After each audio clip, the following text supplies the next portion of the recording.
നാട്ടിൽ എത്തിയ ഉടനെ നേരെ റൂം എങ്ങനെയുണ്ട്, കിച്ചൺ എങ്ങനെയുണ്ട്, വൃത്തിയായിട്ട് കിടപ്പുന്നുണ്ടോ എന്നറിയാൻ വേണ്ടി നേരെ റൂമിൽ കയറി ആദ്യം തന്നെ ലൈറ്റ് ഇട്ട് നോക്കി. അപ്പം കുഴപ്പമില്ല, നല്ല വൃത്തിയായിട്ടൊക്കെ കിടപ്പുന്നുണ്ട്. കാരണം അച്ഛനും മോൻ്റെയും താമസം എങ്ങനെയുണ്ടെന്നറിയാൻ വേണ്ടി നോക്കിയത്. അത് കഴിഞ്ഞ് കിച്ചൺ, ഡൈനിങ്, അതിൽ ആഹാരം ഉണ്ടാക്കുന്ന ഒരു ലക്ഷണവും കിച്ചണിലും കാണാനില്ല എന്ന് മനസ്സിലാക്കി. ഏകദേശം നല്ല വൃത്തിയൊക്കെ ആക്കിയിട്ടിട്ടുണ്ട്. അത് കഴിഞ്ഞ് ബെഡ്റൂം ഞാൻ കാണിക്കുന്നില്ല, ടെക്സ്റ്റൈൽസിലൊക്കെ ഓഫർ പോലെയാണ്. പിന്നെ നേരെ എൻ്റെ വീട്ടിലോട്ട് പോയി എനിക്ക് വഴി കാണുന്ന ചെടികളുടെ എല്ലാം ഫോട്ടോ എടുക്കുക. വഴിയിൽ നിന്നേ തുടങ്ങും, വെളിയിൽ നിന്ന് ഇങ്ങനെ മുറ്റത്തുനിന്ന് ഗേറ്റിന് വെളിയിൽ നിന്ന് തുടങ്ങി ഫോട്ടോ എടുത്ത് വീട്ടിനകത്തുള്ള ചെടികൾ മൊത്തം ഫോട്ടോ എടുക്കുന്ന ഒരു സംഭവമുണ്ട്. ഫോട്ടോയും വീഡിയോ എടുക്കുന്നത് അതെനിക്ക് ഭയങ്കര ഇഷ്ടമാണ്. ഇതൊക്കെ വഴിയിൽ ഗേറ്റിൻ്റെ സൈഡിൽ കാണുന്ന ചെടികളാണ്. നല്ല രസം അത് കാണാനായിട്ട്. പക്ഷേ കുറച്ചുകൂടെ നല്ല വയലറ്റ് കളറാണ്. പക്ഷേ ക്യാമറ നല്ല സുഖമില്ലാത്തതുണ്ട്. ഇത് ഞാൻ പറയണ്ടല്ലോ, എല്ലാവർക്കും അറിയാമല്ലോ. ഇത് അവിടെ കിടക്കുന്നുണ്ട്. അപ്പോൾ സങ്കടം തോന്നി, അങ്ങനെ കയ്യിലെടുത്ത് വെച്ചിട്ട് ഒരു വീഡിയോ എടുത്തതാണ്.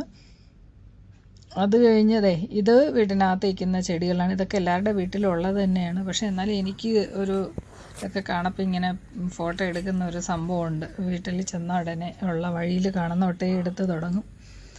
അങ്ങനെ ഓരോ ചെടികളായിട്ട് ഞാനിങ്ങനെ ഫോട്ടോ എടുത്ത് അത് നല്ലൊരു വെള്ളപ്പൂ നിറച്ച് പൂത്തിക്കുന്ന ഒരു പടമുണ്ട്, ഞാൻ കാണിച്ചു തരാം. ഇത് ശംഖുപുഷ്പമാണ്.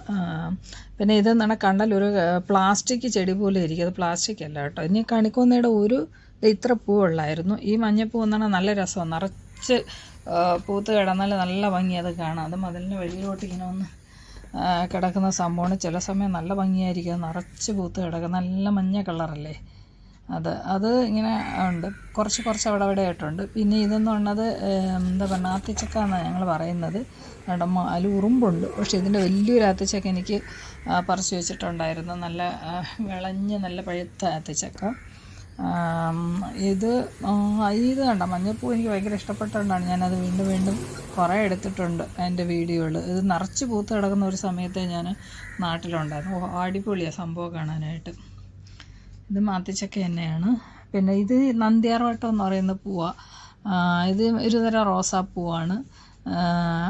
നിറച്ച് ഈ വെള്ളപ്പൂ ഉണ്ടല്ലോ, അത് നിറച്ച് പൂത്ത് കിടക്കും, നല്ല ഭംഗി. ഇത് കാട്ട് തെറ്റിയാണോ എന്നൊന്നും അറിയത്തില്ല. പിന്നെ അതിനിടയ്ക്ക് അന്ന് തന്നെ എൻ്റെ മോൻ ശബരിമലയ്ക്ക് പോകുന്നുണ്ടായിരുന്നു. ശബരിമലയ്ക്ക് എത്തിയിട്ട് അവിടെയുള്ള കുറച്ച് ഫോട്ടോയും പമ്പാനന്ദിയുടെ അവിടെയുള്ള കുറച്ച് ഫോട്ടോ ഒക്കെ അയച്ചു തന്നതാണ്.